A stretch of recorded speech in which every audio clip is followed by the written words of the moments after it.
Assalamualaikum warahmatullahi wabarakatuh.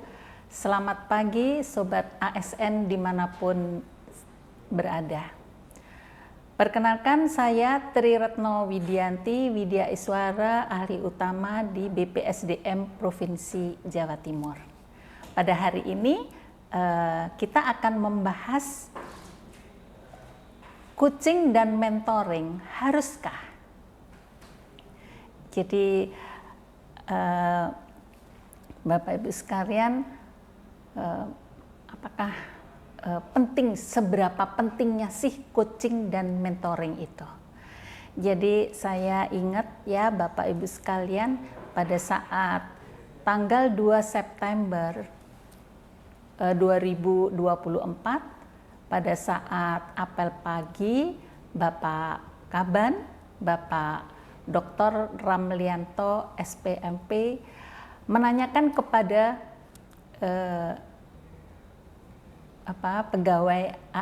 pegawai di pada saat apel pagi. Beliau menanyakan, sudahkah menjadi kebiasaan bahwa besok bekerja di kantor itu akan mengerjakan apa? Gitu. Jadi sudahkah memikirkan, sudah mengerjakan apa? Tanpa disuruh oleh atasan, sudah paham pekerjaan-pekerjaan apa yang akan dilaksanakan. Nah, Bapak Ibu sekalian, jadi untuk menjawab ini, ya, ini adalah ada kaitannya dengan kuadran profil ASN, ya, Bapak Ibu sekalian.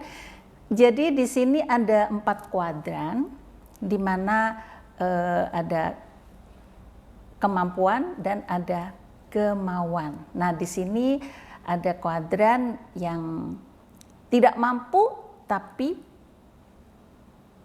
tidak mau. Dan ada yang tidak mampu tapi mau. Dan ada yang mampu tapi tidak mau. Yang bagus adalah mampu dan mau.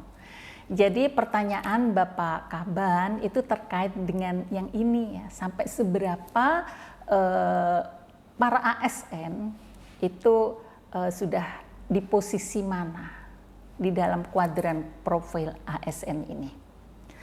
Dan untuk bisa menjadi mampu dan mau, itu Bapak Ibu sekalian, Lembaga Administrasi Negara itu sudah membuat ya peraturan-peraturan di mana tentang apa itu coaching dan mentoring ya. Di mana coaching dan mentoring itu sangat penting, dan Lembaga Administrasi Negara sudah membuat peraturan-peraturannya, bahkan juga modul-modulnya. Nah, Bapak Ibu sekalian, jadi peraturan LAN nomor 10 tahun 2018 tentang pelaksanaan coaching dan mentoring dapat dilakukan secara nasional maupun internasional. Juga di Permen-Pan RB nomor 6 tahun 2022 tentang pengelolaan kinerja pegawai ASN. Nah, ini bisa diwujudkan oleh pimpinan. Jadi sangat penting pimpinan untuk bisa mewujudkan pegawai-pegawai yang mampu dan mau. Nah, kemudian ini dalam proses itu ada proses dialog kinerja antara pimpinan dan stafnya yang juga terkait dengan pembinaan kinerja pegawainya. Kemudian Bapak Ibu sekalian juga ini bisa melalui pembimbingan kinerja dan atau konseling. Nah, itu untuk apa? Jadi untuk mengetahui, untuk mengembangkan kompetensi pegawai dan untuk mencegah terjadi kegagalan kinerja. Nah, itu semua bisa terjadi dengan diadakan coaching dan mentoring. Jadi demikian pentingnya coaching dan mentoring itu. Nah, para sobat ASN dimanapun berada, jadi di sini dijelaskan proses coaching. Apa sih proses coaching itu? Jadi seorang coach itu hanya berperan memfasilitasi, karena coachee itu dapat belajar dari dirinya sendiri. Dan kemudian berfokus pada pembinaan untuk mencapai kinerja jangka pendek. Kecenderungan mempunyai target kerja yang lebih spesifik. Kemudian mempunyai batas waktu pelaksanaan yang jelas dan membutuhkan coach dengan kualifikasi yang dibutuhkan. Jadi para ASN tuh memang membutuhkan coach untuk bisa memotivasi ya di dalam bekerja, dan ditemukan dalam Shutterstock ya. Jadi coaching itu adalah proses coaching adalah untuk memotivasi, juga untuk memberikan inspirasi, untuk memberikan pembimbingan, juga untuk mensupport, untuk mengembangkan, juga memberikan advice, juga memberikan skill dan pengetahuan.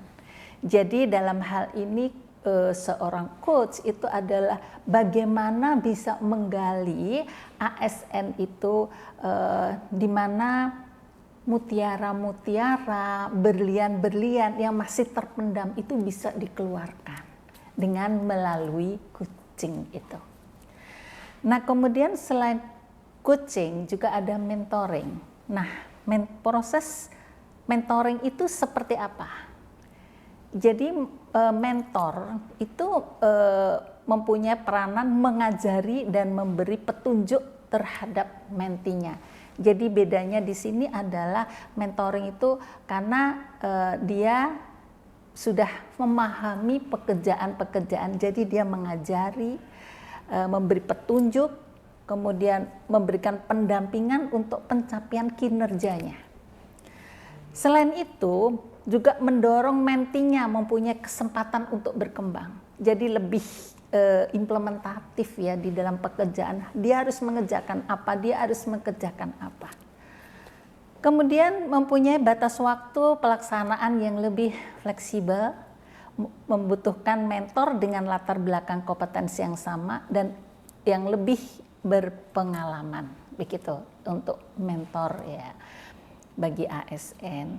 Nah, jadi mentor itu pada intinya adalah memberikan pendampingan bagaimana sih bisa mencapai goalnya, bisa memberikan pembimbingannya untuk mencapai kinerja organisasinya, bisa memberikan guidance ya, petunjuknya, juga bisa memberikan pelatihan terhadap mentinya, juga memotivasi, memberikan pengetahuan, juga bisa mensupport sehingga sukses. Nah, itu adalah di dalam proses mentoringnya. Jadi lebih bagaimana mengerjakan di dalam pekerjaan untuk mencapai tujuannya. Nah, selanjutnya Bapak Ibu, para sobat ASN dimanapun berada, ada pengertian pengembangan kompetensi. Menurut Undang-Undang Nomor 5 Tahun 2014, pengembangan kompetensi itu merupakan metode untuk memelihara dan meningkatkan kompetensi pegawai ASN dapat memberikan kontribusi maksimal kepada organisasi. Juga terkait dengan Peraturan Pemerintah Nomor 17 Tahun 2020 tentang perubahan atas Peraturan Pemerintah Nomor 11 Tahun 2017 tentang manajemen pegawai negeri sipil, bahwa pengembangan kompetensi merupakan upaya untuk pemenuhan kebutuhan kompetensi PNS dengan standar kompetensi jabatan dan rencana pengembangan karir. Jadi itu adalah pengembangan kompetensi dari sobat ASN yang sudah ada peraturan-peraturannya untuk bisa merupakan pedoman untuk implementasinya. Nah, para sobat ASN dimanapun berada, pengembangan kompetensi untuk mewujudkan Smart ASN 2024. Jadi upaya pengembangan kompetensi yang sistematis menerapkan model pembelajaran 10, 20, 70.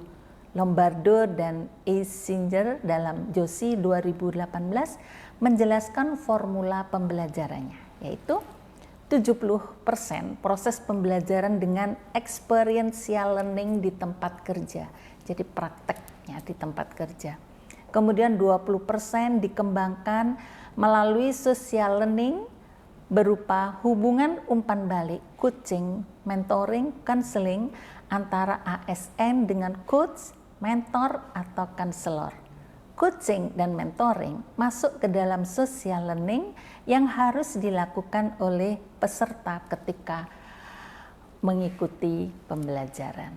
Kemudian yang 10% sobat ASN, pembelajaran dilakukan melalui formal learning. Jadi pelatihan klasikal konvensional dengan ASN sebagai peserta dalam suatu program pelatihan.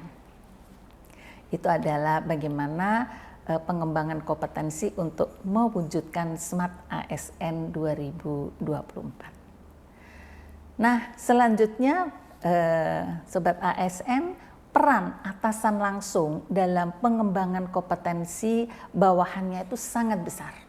Ya. Hubungan kerja yang harmonis antara atasan dan bawahannya, berkomunikasi dengan bawahan tentang tugas yang sedang dijalankan, target yang akan dicapai, juga mengenai kompetensi apa sih yang diperlukan untuk melaksanakan tugas dengan lebih efektif. Fokus gap kesenjangan kinerja saat ini dan dengan standar kompetensi jabatan. Jadi demikian pentingnya peran atasannya Bapak Ibu sekalian terhadap bawahannya. Nah, kemudian pada intinya coaching dan mentoring ASN itu akan sejalan dengan pencapaian kinerja organisasinya, dengan pengembangan kompetensi sehingga pengembangan karier ASN. Pengembangan kompetensi itu merupakan bagian dari pengembangan karier ASN, bagian dari manajemen talenta internasional. Nah, jadi Bapak Ibu sekalian, dengan kita adanya coaching dan mentoring itu kita ada kuadran di mana diharapkan para ASN itu sudah ke kuadran nomor 1 ya, kompeten, kualifikasi, sesuai dan berkinerja sehingga siap untuk promosi. Nah, dalam hal ini perlu diketahui ya Bapak Ibu sekalian, untuk berpromosi, kita promosi itu adalah dibatasi dengan kesempatan ya, ada kesempatan, ada kuota, ada semacam itu ya Bapak Ibu sekalian, sehingga walaupun kita itu sudah siap untuk untuk dipromosikan, tetapi kita tidak boleh merasa kecewa atau waduh belum ada kesempatan, belum bisa menjawab. Ya, para sobat ASN yang saya banggakan, untuk kita berkarier, untuk kita itu bekerja, untuk bangsa dan negara itu kita bagaimana sih kita memberikan apa yang kita bisa berikan kepada negara ini. Kita kan tidak perlu selalu untuk bisa menjadi pejabat kan Bapak Ibu sekalian. Walaupun tidak menjadi pejabat, kita tetap bisa untuk berkarier sehingga tujuan dari kinerja organisasi bisa tercapai dan semuanya kita akan mendapatkan reward dari pimpinan maupun dari Allah Subhanahu wa Ta'ala. Demikian Sobat ASN sharing knowledge yang bisa kita acarakan pada hari ini. Terima kasih atas perhatiannya. Semoga kita semuanya selalu dalam keadaan sehat, sukses, dan salam sukses penuh berkah. Terima kasih. Wassalamualaikum warahmatullahi wabarakatuh.